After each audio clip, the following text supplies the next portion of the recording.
what's going on with you guys right now? What's what's in the works? What are you guys doing? Well, actually, we just released a new album probably about a month or so ago. It's called Dark Cold Grim, and it's on Black Lion Records. It's our debut album, actually. We have released like some demos and stuff in the past, but we're looking to start playing shows and start promoting that, and we've been contacted by some of the big black metal agencies here in LA, and we're just looking to start playing and promote our album. And just between us, we're actually like writing a couple of new tracks for what we're planning to be the second album, but we're mainly just looking to play live right now. Okay. And how long have you guys, I know you mentioned this is like your debut album, how long have you guys been around as a band?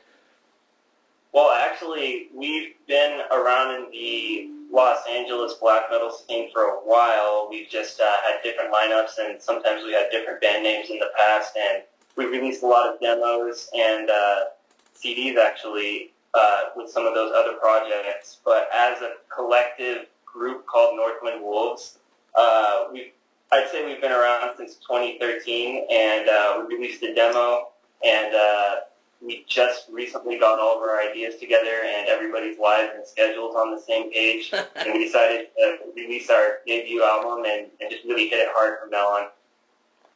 Nice. And how's the reception been for the new album so far?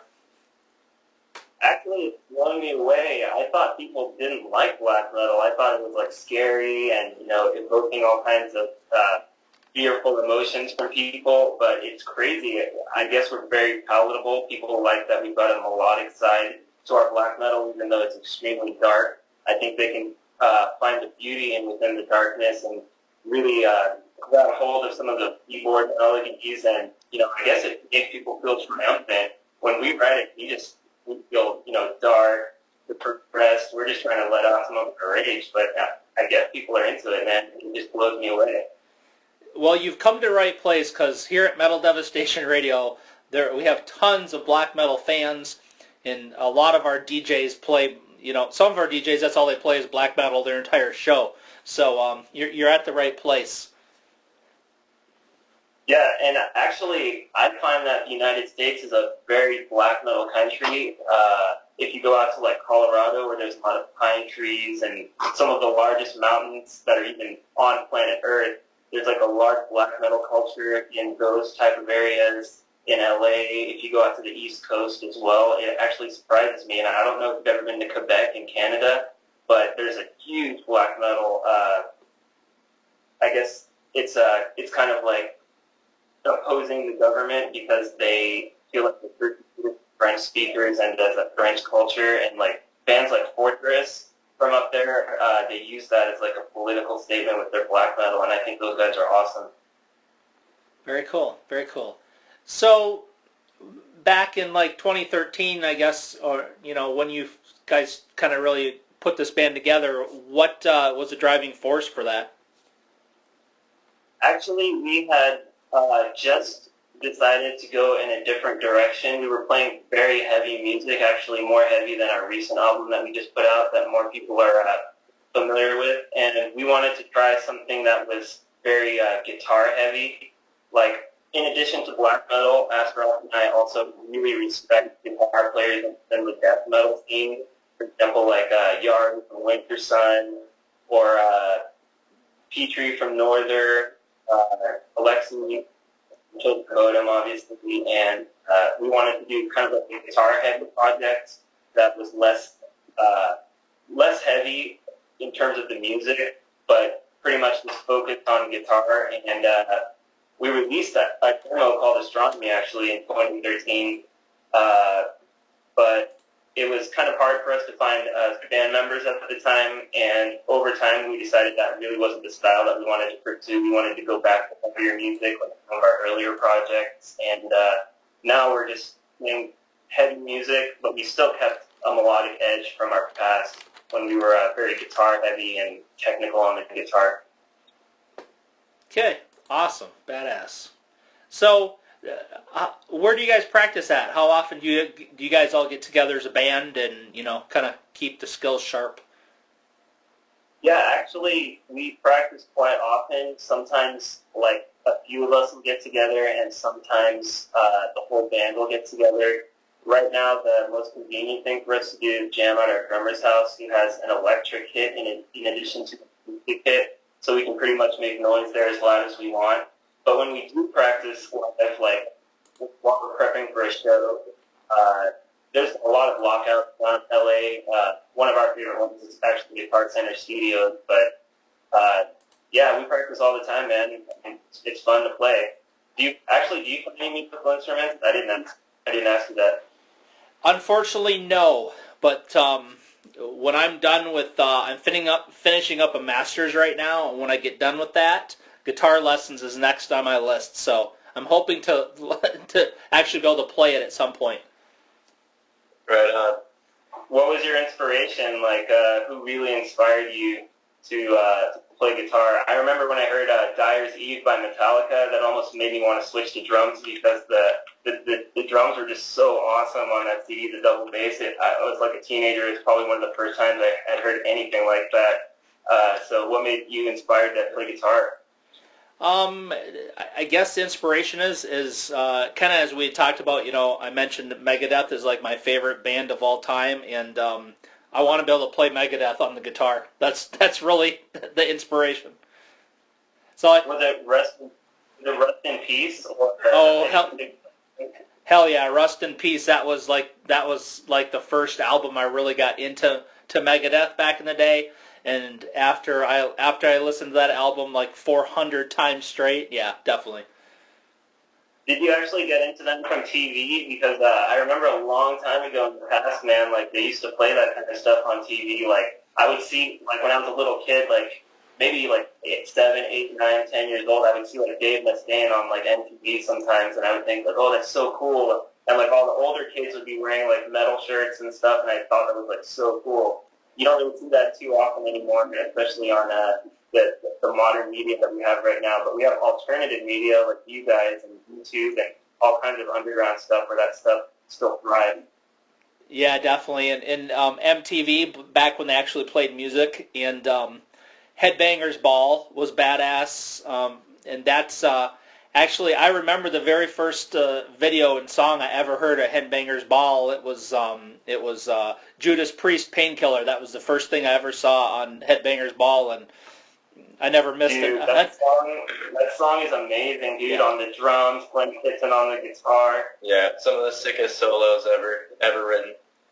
Yeah. And the breakdown, like, dude, that's a killer track, man. I wish they would play more stuff like that in that band.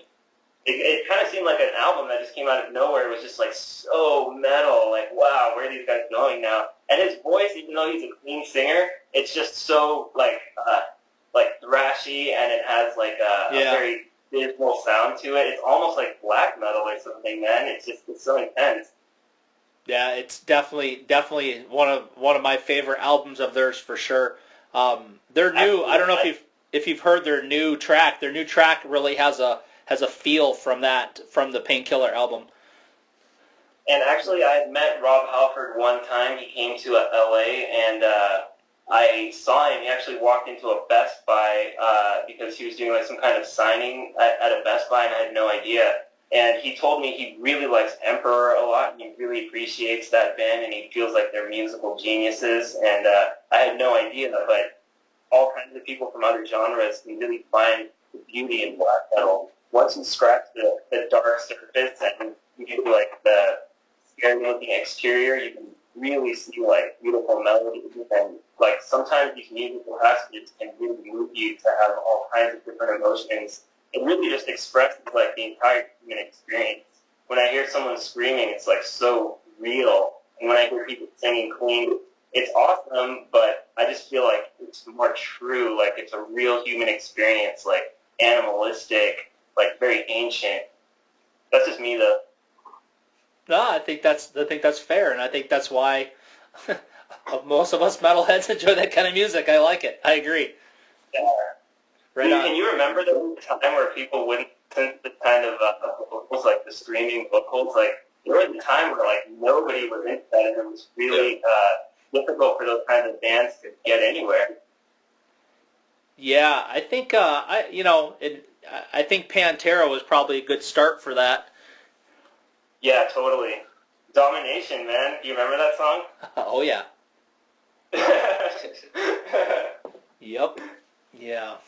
Okay, so now I'm flipping the question back to you guys. So the question for each of you, what kind of influences did you have growing up and or to this day that got you into metal and black metal and, kind of inspired you to do all this? Cool. Yeah, I'll actually go first. What I actually started playing guitar because like all my friends were playing guitar, and it just seemed like the cool thing to do at the time. It was because everybody else was doing it, and I had started just learning songs from the radio from like the late '90s, like early 2000s. Whoever was big, like System of a Down, Korn. A lot of the bands that actually made it because they weren't like extremely metal. They still had like a marketable edge to them, like maybe Marilyn Manson too. And from there, I just was looking for darker and darker music. At the same time, I was looking for challenging music on the guitar because I think most teenage, guitar players, they really get into the technical aspect of it because they just want to show everybody how good they are. So that led me to power metal for a while, starting with like Iron Maiden and Halloween and Rhapsody of Fire and like Kiko Loureiro and Michael Romeo from Symphony X and Angra. And once I was pretty confident on guitar, I guess just my spirit inside me just kept on looking for the darker music. So I actually went from power metal to melodic death metal. I don't feel like it's that much of a jump. Sometimes if you just switch singers, you can go from a power metal band to a black metal band just by switching the front man and the vocal style. And then from there, I wanted even darker music and got into black metal, and I've been listening to that for like 10, maybe 15 years now. And Fast Rock is a little bit. Yeah, so I started playing guitar when I was 10 years old. Basically, listening to Injustice for All by Metallica. The Dyer's Eat solo made me want to pick it up. Early black metal, a couple years later, I was listening to Dima Borgir. Keepa Kalessin was one of my main influences. Obsidian Claw, the main guitar player.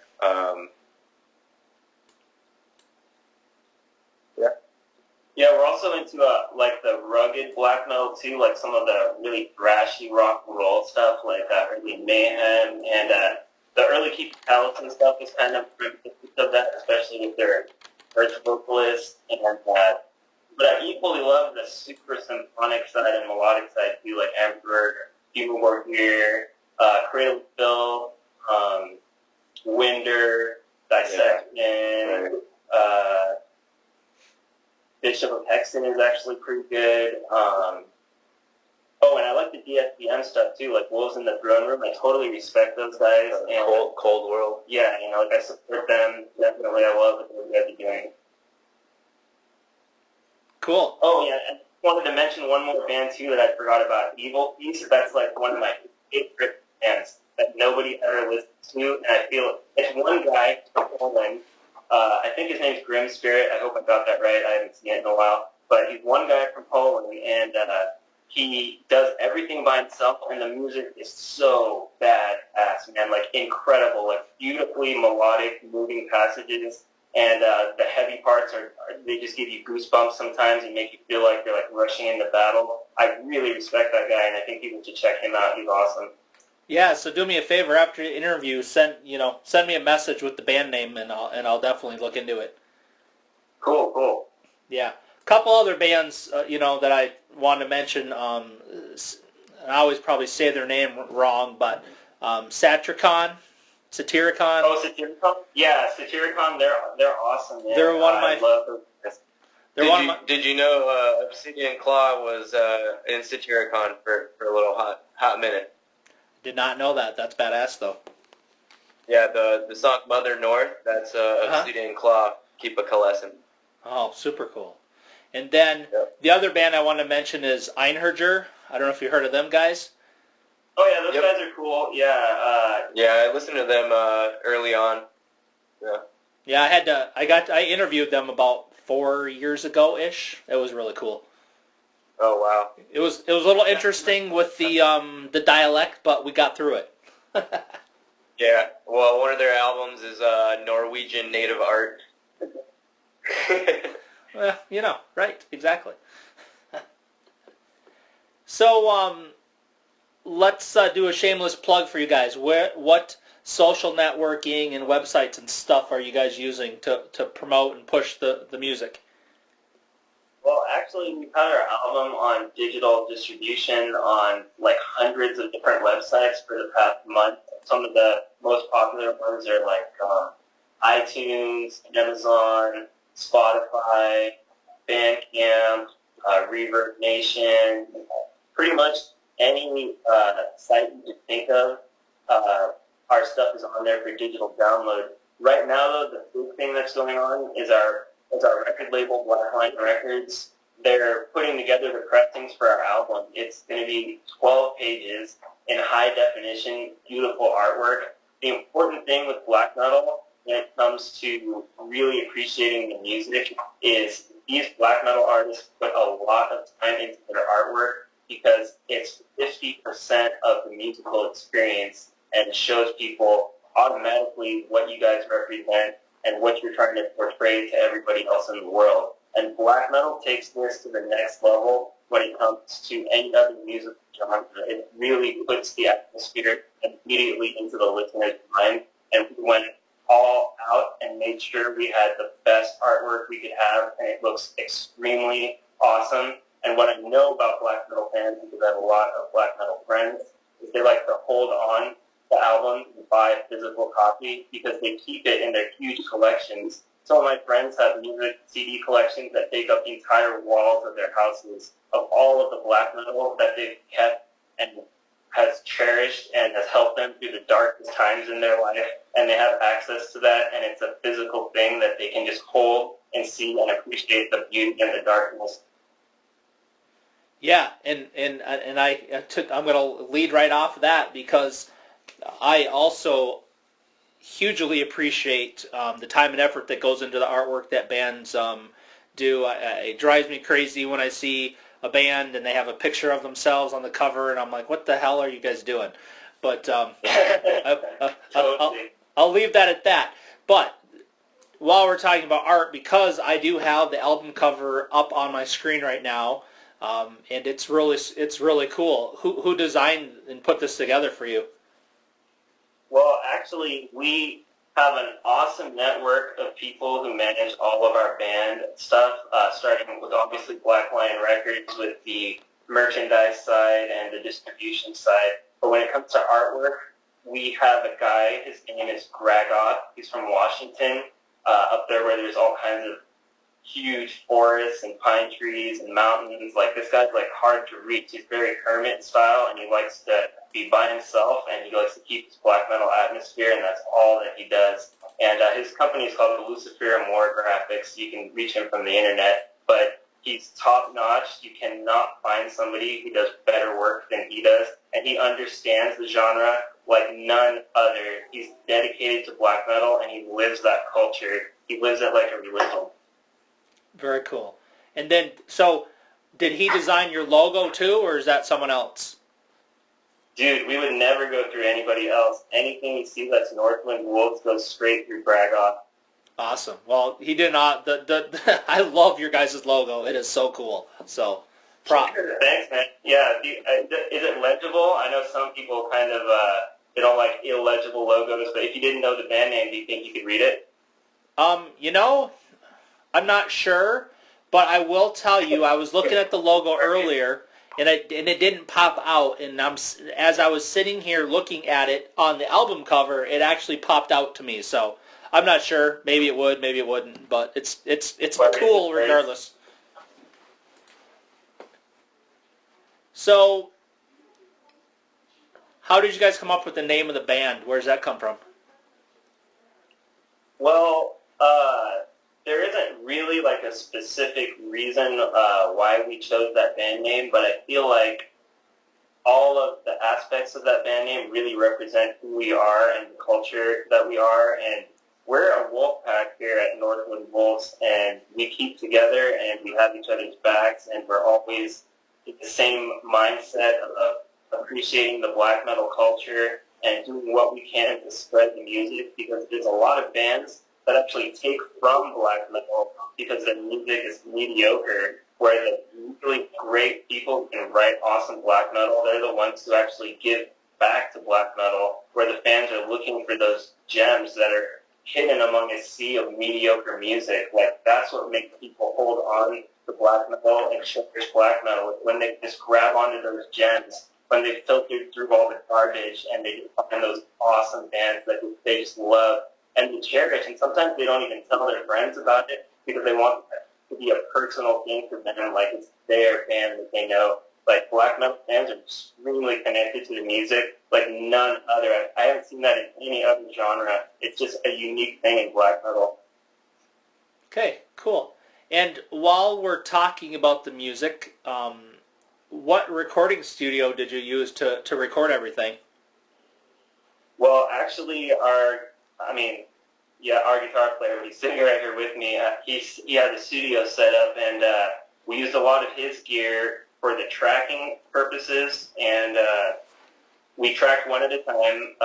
Each instrument had its own turn, and recorded their parts, and then we layered everything on top of one another. And we had sent it for mixing to a studio in Norway, and we received the work that they did, and our drummer actually ran it through his mastering kit, and our guitar player and drummer were like talking back and forth about like things to do and settings, and then he had mastered it, and that's the version that we have online. It's like a remastered version of the mix that we had from the studio in Norway, and I think it sounds great. I'm really happy with it, and I think we've got great ears, and he's an awesome drummer and an awesome producer too. Yeah, very cool. Yeah, it sounds really good. So great job to everybody involved, for sure. Yeah, actually, he used to be in a band called The Faceless. They're a pretty big band here in Southern California, and they toured all over the country.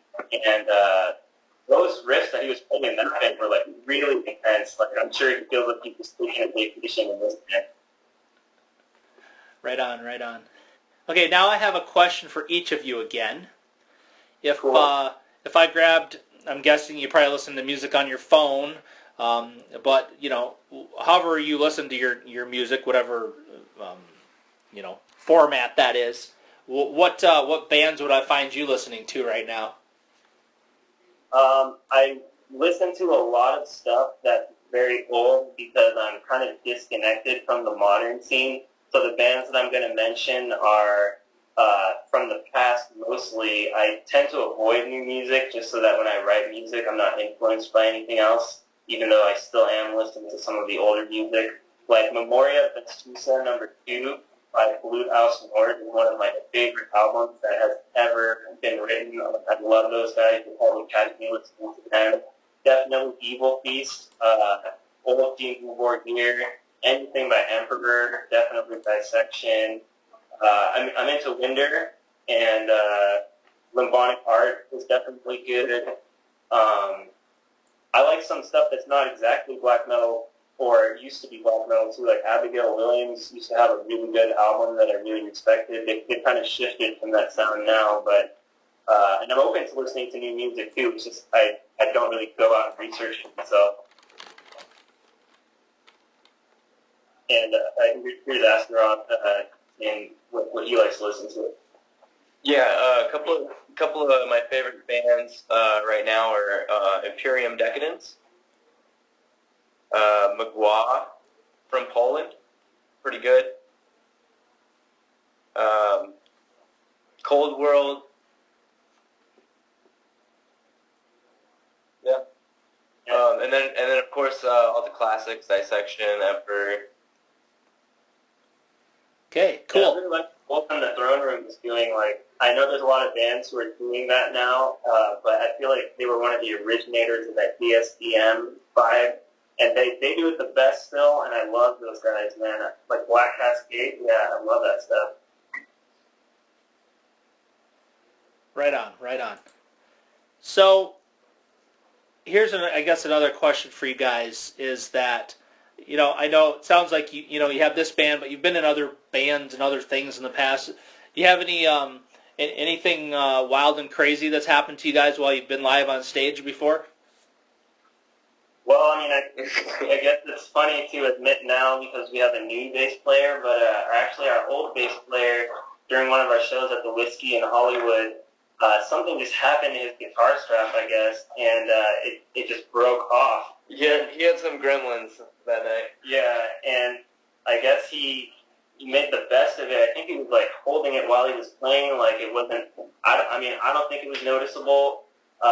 But I mean, I think there's some video footage of it still online. But it was probably a nightmare for him. But we made it through, and that's a pretty unfortunate thing. I mean, sometimes you worry about breaking a string, but like breaking a guitar strap, that's kind of intense. That's why I bring backup guitars. Like anybody you see who plays live, they're usually switching guitars every couple songs. Okay, very cool.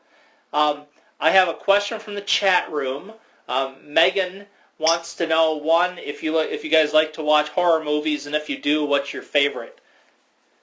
Actually, I'm completely against horror movies. I'd like to just completely state that I'm a black metal elitist, and horror movies and gore is definitely a death metal thing. The reason why I separate myself from death metal is the culture of death metal is something I don't agree with. Like, if you go to a death metal show, you see a lot of people who are like jocks in a jock mentality who just come there and they want to like beat each other up, and they don't appreciate the culture around them. They're just there to unleash their rage. Whereas when you go to a black metal concert, the people are there because they appreciate the music. It's a more refined evil. It's like the difference between werewolves and vampires. One of them is very raw and primal and full of rage. The other one is sophisticated, intelligent, and can use its intelligence to spread even more darkness and do it in a better way that can be appreciated.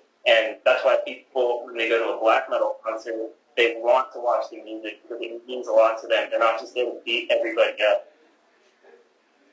So I guess, let's dig a little deeper into that. What is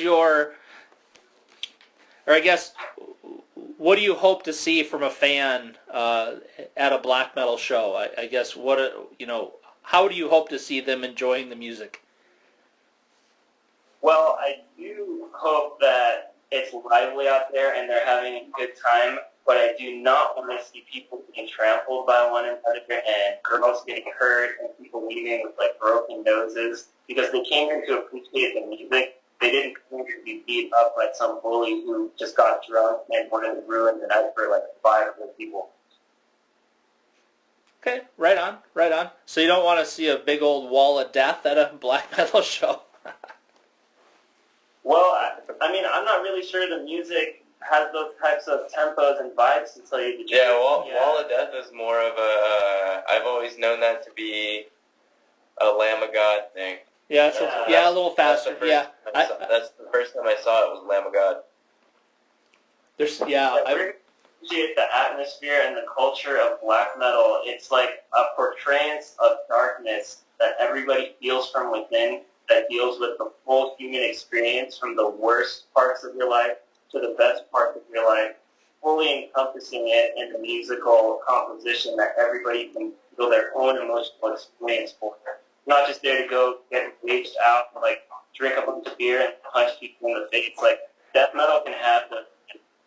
That being said, I love horror though. I love horror movies. Oh yeah, back to horror. Okay, answering her question. I'm sorry I went off on a tangent. Yeah, that's okay. That's okay. I took it off on a tangent too. So. Horror is inherently in the black metal culture. A lot of their album covers are very gory and specifically about horror, and they don't have other reasons why their music is evil except for just pure violence and animalistic rage. whereas black metal draws influences from pagan culture, from Abrahamic culture, from just pure human emotions that has nothing to do with religion or spiritual belief. It has more for the listener to appreciate rather than just the violence that you can feel on a daily basis just because you're having a bad time or you can't handle whatever drugs you prefer to take. Right? I agree. Definitely agree with that. So that's got into the horror movies and gore because, dude, when I sit down and I want to just relax, like with my best friend Asarov, I don't want to watch someone like chainsawing a girl in half. I want to watch something funny with my friend, or I want to watch a cool action movie or a sci-fi movie, like something awesome from the 80s, like First Blood with Rambo, like something that you can get into that's not mindlessly violent. And I'm into the creepy stuff that's not violent, like The Shining. That's an awesome movie. I love the music in it. I like when the director can creep you out without just physically showing like someone's intestines coming out and they're screaming and they're begging for their life. It's like, who likes to see that, dude? Like, seriously, like, who likes to see that? Apparently lots of people because they sell like crazy. Yeah, that's true. That's true. Yeah, for sure. But, you know, that's okay. I'm just going to throw it in there. I personally do not like horror movies either. Not a fan. Never have, never will be. So I'm with you. Do you like the ones that aren't very gory, that like give you something to think about, or you're not even into those ones? No, I don't like any of them. None of them. Nope. I'm more of, you know, some dude just got wronged, and now he's going to get revenge on everybody that did him wrong. I'm more of that kind of movie guy. Oh, yeah, those are actually really cool, too. Like, a lot of Jason Statham movies are like that. He's a pretty awesome action movie star. And it's funny, but I really like Jean-Claude Van Damme a lot. I mean, all of his 80s movies, and every single movie he has is like that. Like, his brother will get beat up by somebody, or like somebody like totally wrongs him, and he like goes through a tournament in every single one of his movies and makes it to the end and beats the last guy. Like, yeah, I'm totally into that stuff, man, even though it's predictable, but it's just awesome to watch. Right on. I agree. So, we've talked about crazy shows. Okay, so what about, for you guys personally, and this is really a non-music question, but I'm very curious to know if, and I ask most band members that I talk to this question, you know, do either one of you guys have any like crazy hobbies that are not metal related that you like to do, or is your life 100% black metal all the time?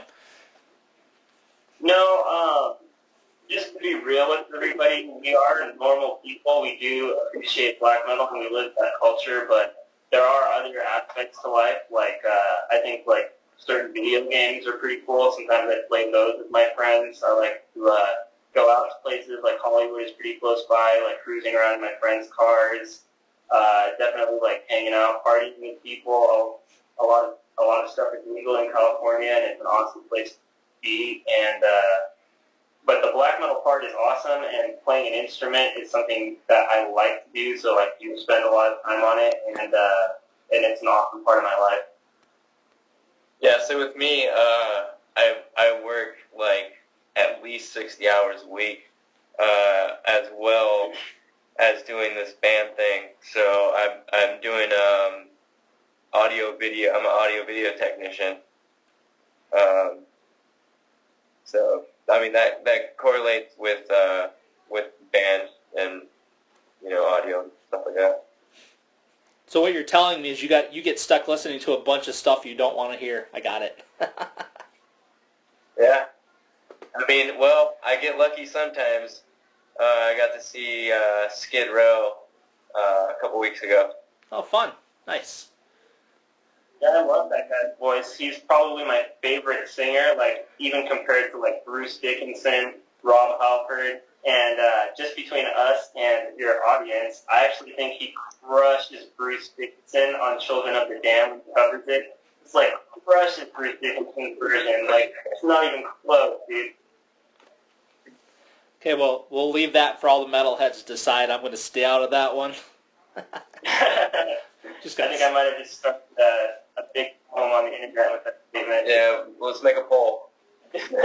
Okay, Paul, those in the chat, who agrees, who disagrees? There's no wrong answer here. Yeah, totally. So, okay, is there anything else you'd like the listeners to know about you guys, about the band? Anything we haven't talked about? I do have another interview at 9, and I want to make sure that I save enough time to get a triple shot of Northwind Wolves in here. So, anything else you guys want to mention? I would just like to remind everybody that our physical album is coming out very soon, within a couple weeks, maybe 4 or 5 weeks or something. And to buy that at Black Lion Records, just Google that and you can find their Bandcamp or their multiple pages. They'll send you a physical copy, and it's a 12-page booklet that's full of artwork. And we really appreciate everybody listening and adding our band on Facebook and stuff. It's blown us away how many people have come out of the woodworks. We don't even know how they start to listen to us. I guess it's all of these radio programs like yours, but it's been an awesome response, and I want to thank everybody. Yeah, hell yeah. We want to thank you for taking time to do the interview, and thanks for making badass black metal. You know, we love it here, and it's now a staple on my show. You can count on that every week. So that's awesome. Yeah. Awesome. Well, you're the first one that we're going to let know when we have new material out, or live material, or like videos. We'll let you know, man. Yeah, please do. And I was going to ask you, you mentioned the physical album coming. Is there any discussion to put that out on vinyl? Oh, yeah, actually, I completely forgot about that. Yeah, our record label told me they're going to do that. So, yeah, just contact them, or just wait till the advertisement's out. But, yeah, they're for sure doing that. Okay, awesome. Or when it comes out, if you think about it, hit me up and let me know, because I'll be very happy to buy it on vinyl. Yeah, and once again, it's Black Lion Records, and he's making, what I know of so far is T-shirts, patches, obviously the physical CD album, and LPs, and I hope I'm not forgetting anything, but that's the stuff that I can remember that he told me that they're making right now for us, actually. All right, awesome. Well, I'll be on the lookout, and when I have that vinyl album in my hand, I'll take a picture and send it to you so you can see that I actually have it. Sweet. Awesome. Well, we really appreciate it, and we'll be in contact with you. Yep, sounds good. And hey, don't forget, in some of those bands that you guys mentioned, like the other black metal bands that I tell you right now I never heard of, that you guys listen to, send me the names of the bands. I'd love to look them up and listen to them. And hell, I'll hit them if I like them. I'll hit them up and ask them if they want to do interviews too. You know. Awesome. Well, I've filtered through a lot of black metal throughout my last 15, 14 years, so I can immediately tell you like which ones are the gems, and I can blow your mind, man. So. Yeah. I'm going to jam with Aspharoth for a couple more hours, and once I get home or something, I'll send you a list of my top 10 gems, man. That'll blow your mind. No, I'd love it. Any opportunity to hear new music, I'm down for, so definitely look forward to it. All right, man. Well, we got a jam, dude. We can't talk to you all night, dude. We're just waiting for the guitar, man. You got to get out of here. Well, thank you for giving me the time you did. I appreciate it. All right, later. Okay. Later, guys. Thanks. Bye. Later. All right, metalheads. That was the guys from Northwind Wolves, and here comes some tracks by them. But first, of course, because I had to start the show and go straight to the interview, got a little intro for you first, and then the music will jam. Keep it cranked.